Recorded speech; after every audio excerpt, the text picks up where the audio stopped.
Hello, it's true what they said. My name is Abby. I would like to let you know right at the top of my set that I'm on the autism spectrum.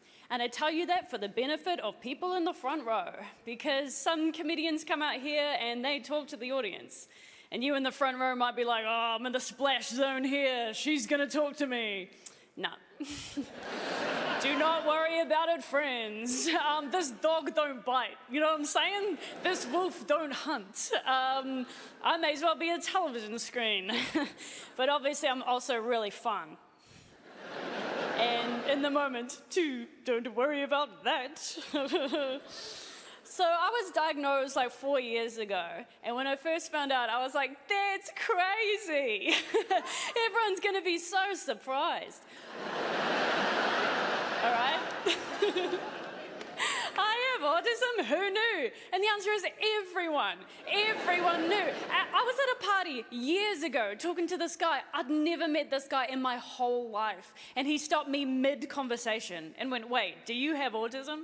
And I was like, no way, man, not me. And then immediately went back to listing my top 5 military strategies. Number 1 is Dien Bien Phu from the Indochina War. That's so embarrassing. That's everyone's favorite. Basic bitch alert. That's what he would have been thinking. No wonder he didn't want to have sex with me. Really lost that battle.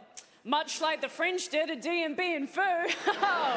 Everyone knows what I'm talking about. I don't need to expand on that reference at all.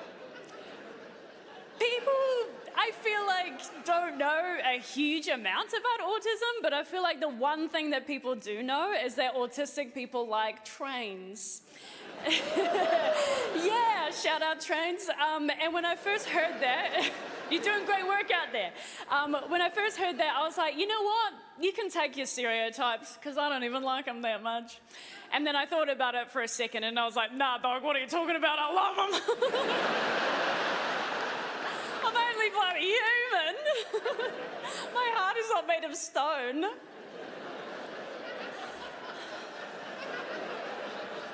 And it's true, my heart is not made of stone, for I am in love. Yes, I have a boyfriend, and it is a miracle. Thank you. I didn't expect you to clap there. Thank you. Thank you so much. Yeah, honestly, it is a miracle, because I was out there in the dating world, rancid, criminal, what I was doing. Once a guy came up to me and he was like, you smell nice. And I was like, thanks, it's eczema cream. And he was like, okay. And he walked away, and I was like, you freaking idiot! Ugh. He was flirting with you. That was your opportunity to say something really smooth and cool, like, thank you so much for that.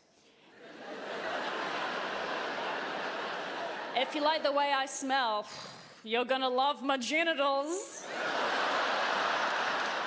But isn't that typical? I mean, you always think of the perfect thing to say as soon as they walk away. Classic. But I have had my share of romances. You know, I'll say it once. I will. No one can stop me.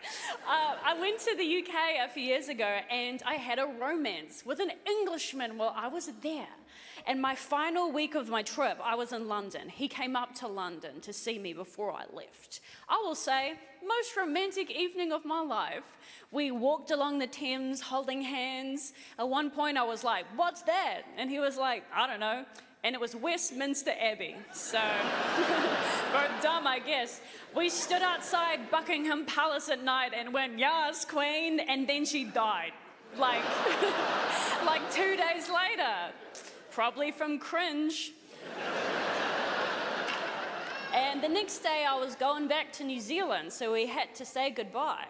So we got on the underground, and he got off at one station, and I got off at the next station.